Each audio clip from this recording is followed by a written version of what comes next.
Good afternoon, fellow investors, and welcome to our presentation this morning. We would like to tell you all about why you should conduct business in Brazil. We will be discussing the following points. I myself, Penny Jarvis, will be going over the cultural aspect of Brazil. Jessica Collins will be going over the geography of Brazil. Ellen Coutinho will be going over the infrastructure of Brazil. Francesca DeSacio will be going over the economics of Brazil, and Gracie Villarreal will be going over the government of Brazil. As a group of business consultants, we want to recommend that you guys should all do business with Brazil. We will begin our presentation with a video.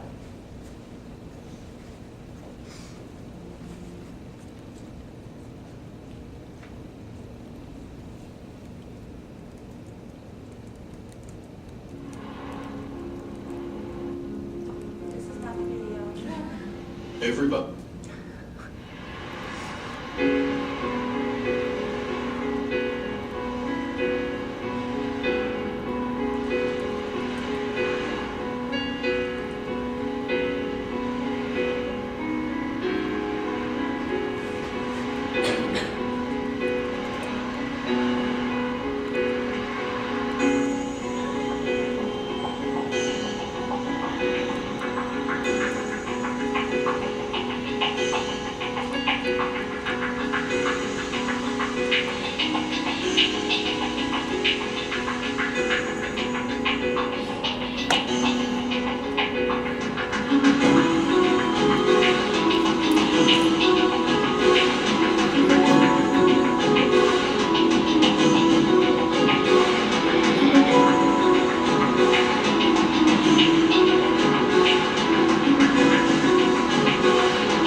mentioned earlier, my name is Penny Driver, and I will be going over the cultural overview of Brazil. So as you saw in the video, you can see the culture of Brazil, how it's very lively, very enthusiastic, and very diverse. As a graduate of St. Edward's University, we learned as a motive of the school that you should take on your route. And I believe as being an entrepreneur and working for the Olympics of 2016, I have been able to do so in going to Brazil as my first assignment. The points that I will cover today over Brazil is the history, the immigration waves, the population, its customs and traditions, its language, and the business etiquette. I will begin by telling you the history of Brazil. In the 1530s, the Portuguese decided to take over the land of Brazil. The French and the Dutch decided that they were going to undermine the Portuguese, but they did not succeed. And this is why Portuguese is the native language of Brazil today. But that is not the only language that they know in Brazil. They also know English, Spanish, French, and German. Sometimes Americans, especially North Americans, tend to think that Brazilians only speak Spanish, which they don't really appreciate because their national language is actually Portuguese. During the late 19th century and early 20th century, they had a lot of immigration waves. So the first wave of immigrants were from Italy, Germany, and Spain. And then the next immigration waves were people from Europe and also the Middle East. And then we had people from Japan and Korea come during the 1950s. The economic growth, the economics of Brazil that I will go over is due to their urbanization. So they have these houses called favelas, and in the early 1900s, these favelas weren't like really up to par. They had a government, but the government was doing a lot of demolishing, and they were just building houses for the poor that they could just shove them in. But around the 1980s, they started actually building homes for the poor to go to. They started having them getting resources in their homes, such as electricity and sewage, and they have even given money, their public money, to school systems such as universities and primary and secondary schooling. And then I want to talk about the customs and traditions of Brazil. So they have one very traditional custom, which is Carnival, and it's like a big party that you can go to. This is actually, the top one is a picture of it. So it's like a parade that you go to, and there's dancers, there's these little floats, and then they have a lot of food and all that stuff. And it's seen as an extravaganza marked by parades of costume dancers and musicians, formal balls, street dancing, and musical contests. It's a truly national party during which Brazilians briefly forget what they call the hard realities of life. Carnival is symbolic of the national ethos because it plays to many of the dualities in Brazilian life. It's wealth and poverty, African and European, and female and male. Also, in 2014, they will have the World Cup, and in 2016, they will have the Olympics. Now I want to go over the business etiquette of Brazil versus the United States. In the United States, it is told that men usually wear nice suits, or they wear nice button-down shirts and dress slacks. And women usually wear dresses, or they wear a nice blouse with a skirt, or they wear a pantsuit. Well, in Brazil, they are told to wear a three-piece suit, male or female, and females have to have their nails manicured. The next one I want to talk about is conversational business taken care of. In the U.S., we can have conversations over a happy hour, we can have it over lunch, we can have it over dinner, we can even have it over breakfast. It's just, that's what the American culture is like. But in Brazil, they prefer that you make an appointment with whoever you want to speak with 2 weeks in advance. You don't just have like a regular conversation with them over dinner. You actually have to have a host, and if you do have a host, then that host has to be with them for like a week's period of time. So that's why they say that you have to have a long-term commitment. And then the U.S. usually does firm handshakes, have great eye contact, and they include one's title. For Brazil, they want you to feel more at home, so they want you to feel like you guys are more like friends instead of business colleagues. So they may use your title when they're referring to you in like a business atmosphere, but when they're just having a one-on-one with you, they prefer not to. And also, women prefer to greet their hosts or whatever with with kisses on their cheeks, both sides. And they think that in conversing with others that enthusiasm is encouraged. So if you listen to music or you dance or things like that, they don't think of it as an interruption, they actually like it. So now I will pass this off to Jessica to talk about the geography of Brazil. Hi, my name is Jessica Collins, and I have been a geologist in Brazil for the last 5 years. Today I'm going to be covering 3 points with you guys: the geography, regions in Brazil, and common businesses. So first off, the geography. Brazil is the largest of Latin American countries, covering nearly half of the continent in South America.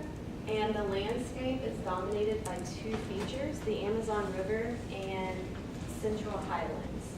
So the Amazon River is primarily like jungle and a massive river. It is actually the world's largest river in volume. However, the second longest after the Nile. And the highlands ascend steeply into the east, and they have several peaks. The largest altitude they attain is over 8,000 feet.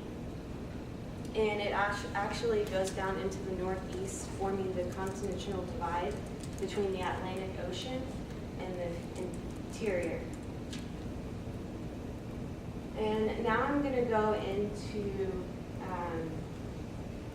the 5 regions of Brazil and talk a little bit about the climate and some of the environmental issues. So there's 5 regions. The first one is the North region, and this one lies over by the Amazon. So it's more lush and tropical, more jungle atmosphere. They have numerous rivers in this area, and it's the largest concentrated area for water. And back in the 1970s, the government, they tried to progress projects there and work.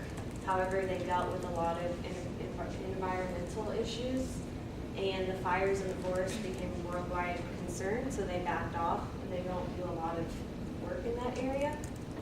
Secondly, the Northeast region, and this region is subject to drought. It only contains 30% of the population, and primarily descendants from Africa. And thirdly, the West Central, and this is more like savannas and grasslands. They stay slightly populated, and it's more isolated.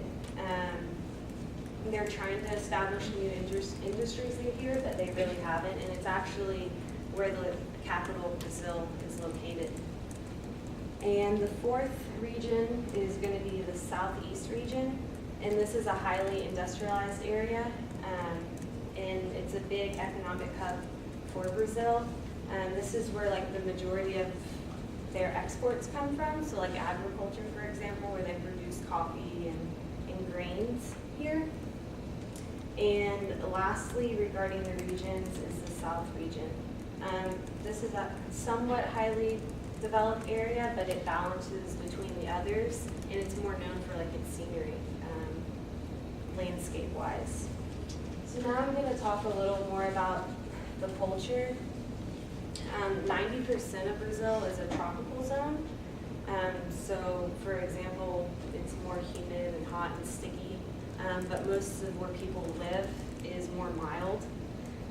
In the Amazon, for example, a lot of people expect it to be really hot, temperatures of 90 or above, but it's also known to be only in the 70s year-round there, which a lot of people don't know. Rainfall is the most intense at the mouth of the Amazon. They average 78 inches a year. In other places around Brazil, moderate rainfall averages 39 to 59 inches of rain, so they do get a lot of rain in Brazil.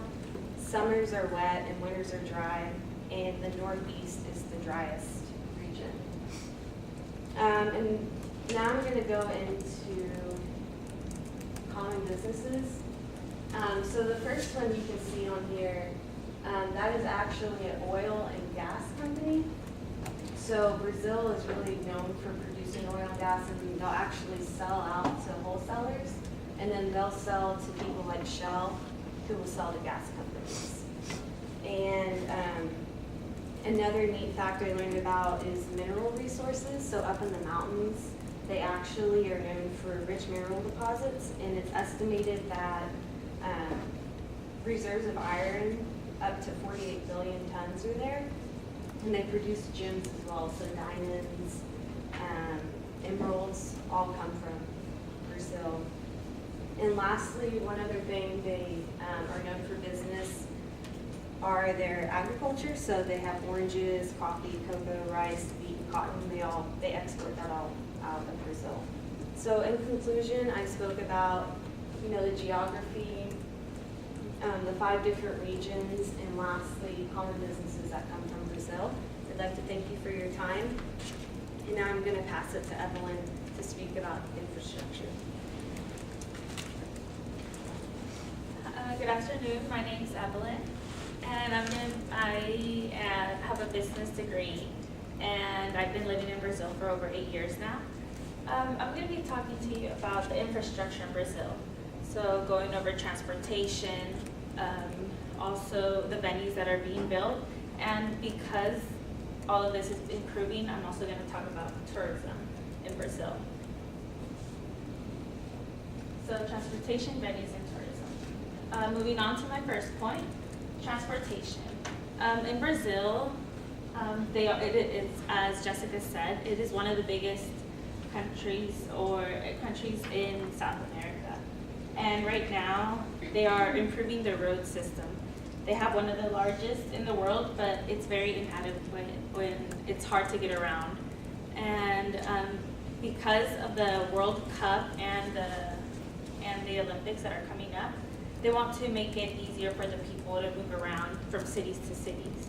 And not only would it help them during these major events, but also afterwards, because right now it is something that that it's hard, it causes traffic and it's hard for people to get around. But according to the president of Brazil, Dilma Rousseff, said her government will invest nearly $69 billion by the end of 2014 to improve Brazil's transportation system. So that's a lot of money going into roads, but the outcome will be that they would have access to different cities, and it'll be faster for them to get around too. Also, since Brazil has the largest transportation road system, 1.2 billion people traveling in Brazil's highways.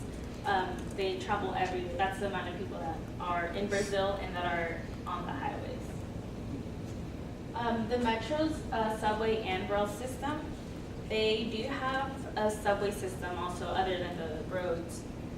It connects with 15 cities, but are trying to improve it so in case people don't want to be driving around or don't have a car, they have the option to take the train.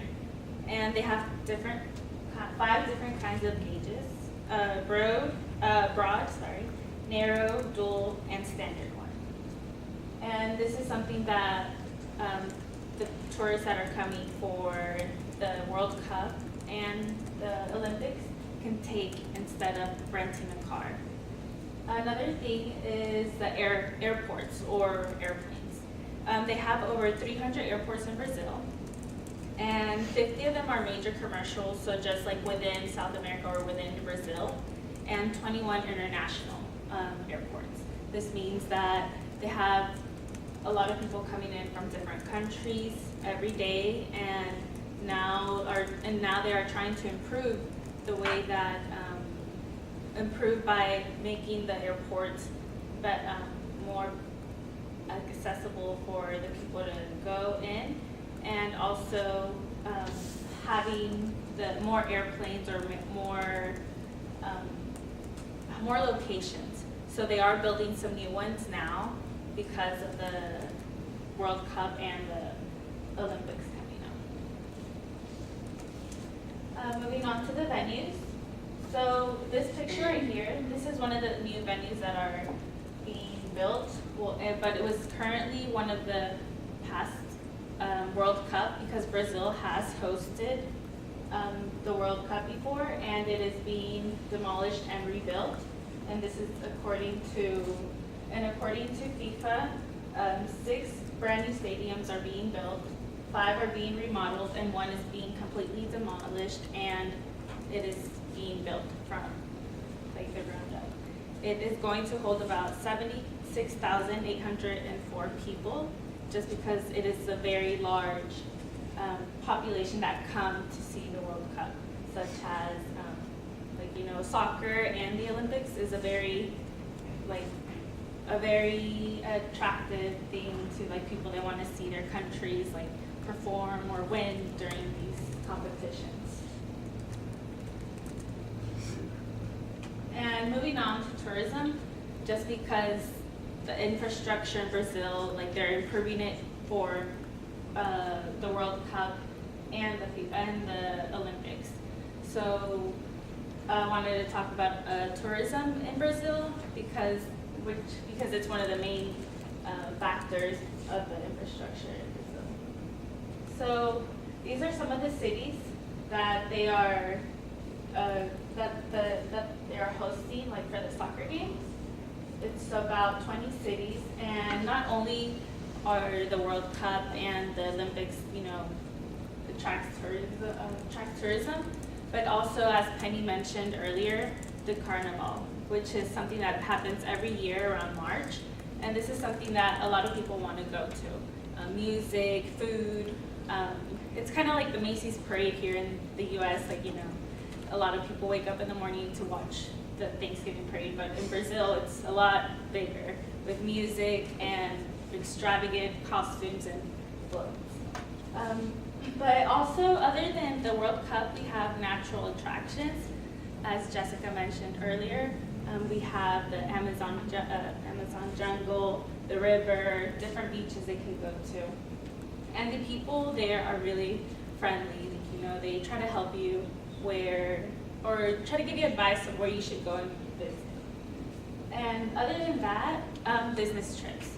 So since Brazil is having more recognition because of the World Cup and the Summer Olympics, a lot of people will want to do business with Brazil. Open up new businesses such as maybe restaurants or different ways that they can make profit. So because of this, people will want to see their businesses grow. And now we're going to move on to the economy of Brazil, and I'll pass it on to Francesca to talk about how this is going to improve Brazil's economy. And well, thank you. I've talked to you about the transportation and the venues and the tourism here in Brazil.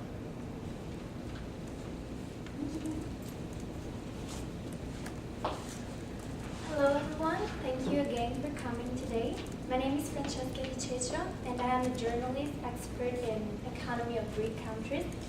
Today I would like to talk to you about 3 main points. First one, I would like to talk to you about BRIC countries and why Brazil is considered a BRIC country.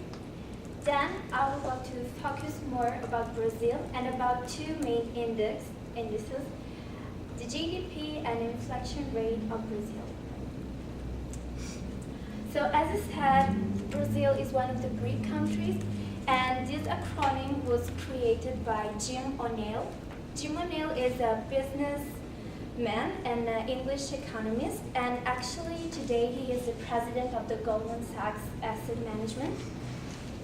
He wrote a paper in 2001, and according to this paper entitled Building Better Global Economics BRICS, he said that 4 countries, Brazil, India, Russia, China, are considered at the same similar stage of newly advanced economic development. It means that these countries are fast-growing if we consider the economic standpoint. And today, since 2011, we consider another BRIC country, also South Africa. So, moving on, my second point, I want to show you some numbers. This is according to the Trading Economics and Forbes. If you take a look at the bottom of this chart, you can see the GDP and the GDP annual growth rate. The GDP is the gross domestic point, and it is the overall value of all the product and service that are produced in a country in a year, and it is expressed in USD dollars. So GDP for 2013, it decreased a little bit if you consider the previous year. It is $2,435.20. But as you can see, the forecast for next year, for 2014, it will increase again. So Brazil was affected by the global crisis, but now it's going to face a positive 2014.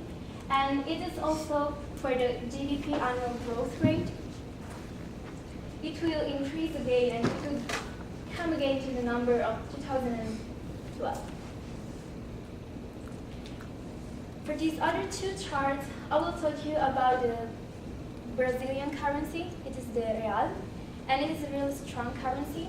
If you consider that one real is 0.4219 US dollars, and as the first chart shows you, you can see that the inflation rate for this year was 6.28%. It's really low inflation rate.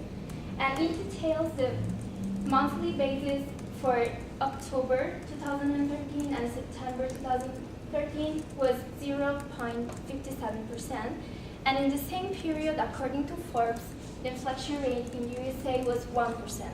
So what does it mean? It means that Brazil has a strong currency, a strong and stable economy, and also in Brazil there is a strong purchasing power.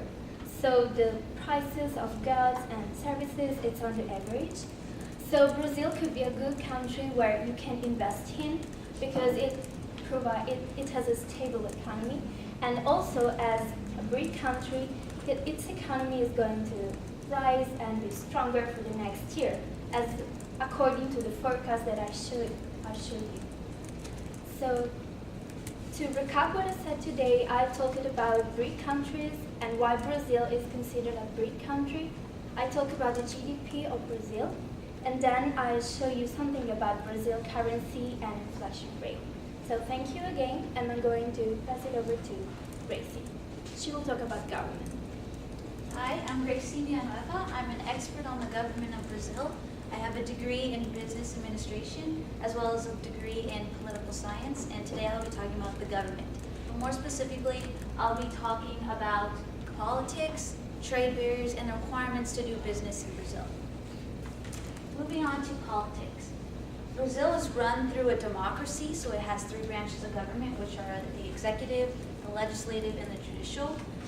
In the executive branch, we have the current president, which is Dilma Rousseff, and according to BBC News, she is the first woman elected to be president.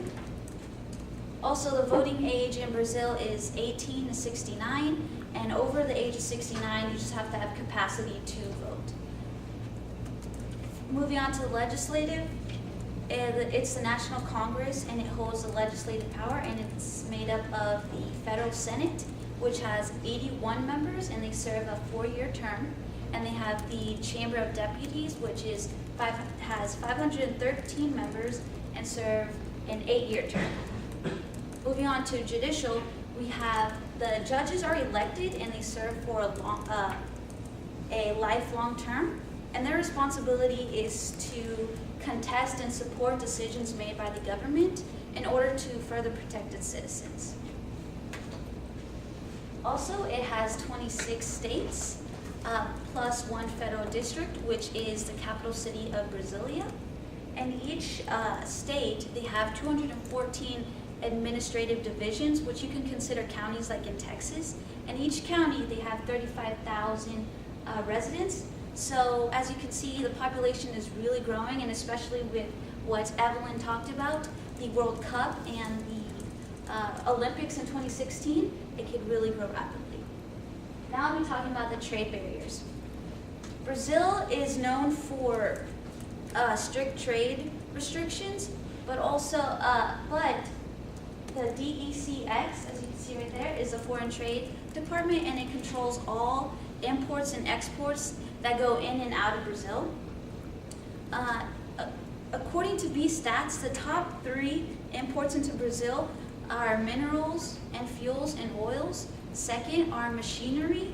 And thirdly are electronic equipment. As you can tell, they really lack that equipment to help their businesses continue working.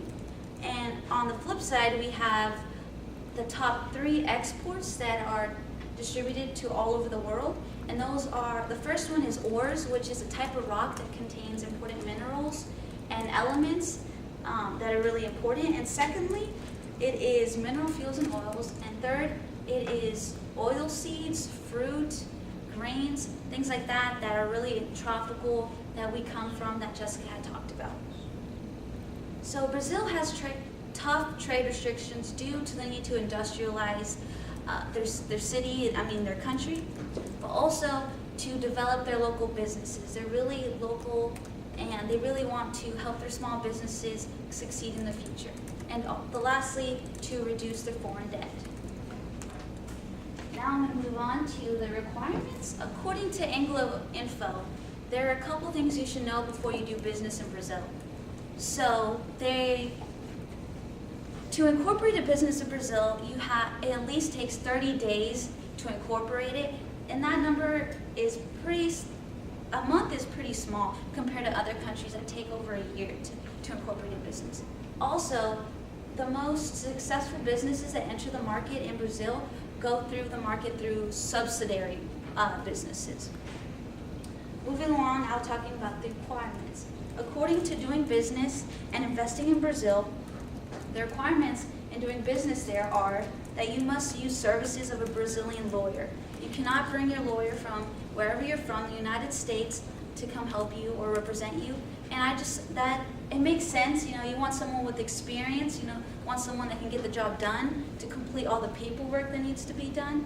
And secondly, you must obtain a permanent resident visa, so you also have to go through that process.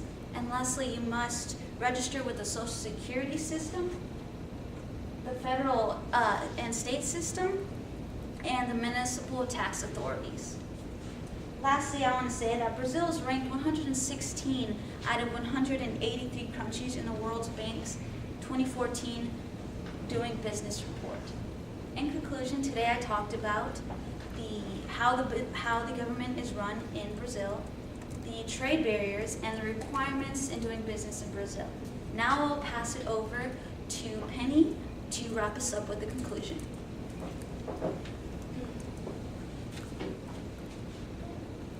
So just to recap overall, we talked about culture, which I talked about the languages, I talked about the urbanization, and I also talked about the population.